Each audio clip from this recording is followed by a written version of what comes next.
Bonjour à tous les amis, très heureux de vous retrouver pour cette nouvelle vidéo qui va parler d'une règle dans le football. Pourquoi lorsque l'on retire son maillot on écope d'un carton jaune, à partir de quand cette règle est entrée en vigueur et pourquoi, c'est ce qu'on va voir dans cette vidéo. Cette vidéo est sponsorisée par l'application OneFootball. Cette application te permet d'avoir toute l'actu en temps réel sur le foot, mercato, résultats de match, actu club par club. L'application est gratuite, le lien est dans la description. Et cette règle est entrée en vigueur en 2004. L'article 12 des lois du jeu par le Conseil international du football stipule que les joueurs sont autorisés à exprimer leur joie lorsqu'un but est marqué, mais sans effusion excessive. Un joueur doit être averti si, de l'avis de l'arbitre, il fait des gestes provocateurs, s'il grimpe sur les grilles entourant le terrain, s'il enlève son maillot ou s'en couvre la tête, et enfin s'il recouvre sa tête ou son visage d'un masque ou d'un article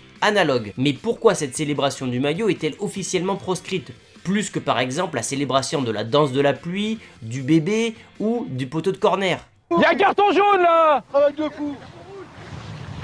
Eh, porte la vie, mon pote. Quoi? Moi la vie, pour lui parler autrement, un corps arbitral. Parce qu'un certain joueur du nom de Diego Forlán, l'Uruguayen, en 2002 avait marqué un but splendide avec Manchester United contre Southampton. Et l'attaquant uruguayen avait eu toutes les peines du monde pour remettre son maillot, au point de défendre l'action suivante topless. Diego Forlán n'a remis son maillot que lors de l'arrêt de jeu suivant. La FIFA a donc décidé de glisser un petit amendement dans son nouveau texte de la loi de 2004. On le sait, les joueurs adorent enlever leur maillot lorsqu'ils marquent un but pour plusieurs raisons. Pour passer un message politique, amoureux, par l'euphorie tout simplement, et aussi pour certains pour montrer leur musculature. On peut penser évidemment à Balotelli, à Hulk ou Cristiano Ronaldo. Mais surtout la FIFA a profité de cette règle pour continuer la chasse aux sorcières de tout message politique ou religieux.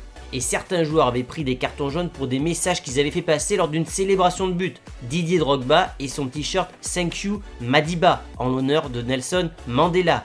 Kanouté et son message de soutien à la Palestine sous le maillot de Séville, ou encore Kaka et son message pour Jésus en 2007. Mais des fois ça va un peu trop loin puisque Dzeko avait pris un carton jaune avec Manchester City avec le message suivant Happy New Year. Cette mesure est également un ressort marketing. Les sponsors paient des fortunes pour avoir leur nom sur les maillots de foot.